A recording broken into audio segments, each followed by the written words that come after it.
Hello everyone, today we will speak about vlookup function. In vlookup function, we want search about code and we will write code here. For example, if we write 1, we wanted to see that search result here. So we will choose formulas and insert function and choose write vlookup we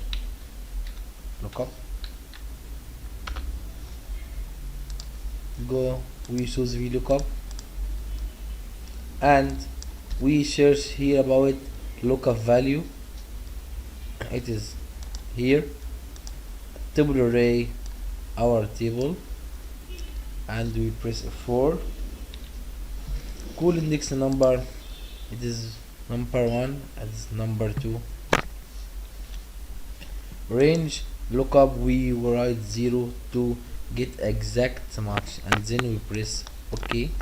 So we have 20, and if we write 2, we will see 30, 40. It is our vlookup function. Thank you for watching and see you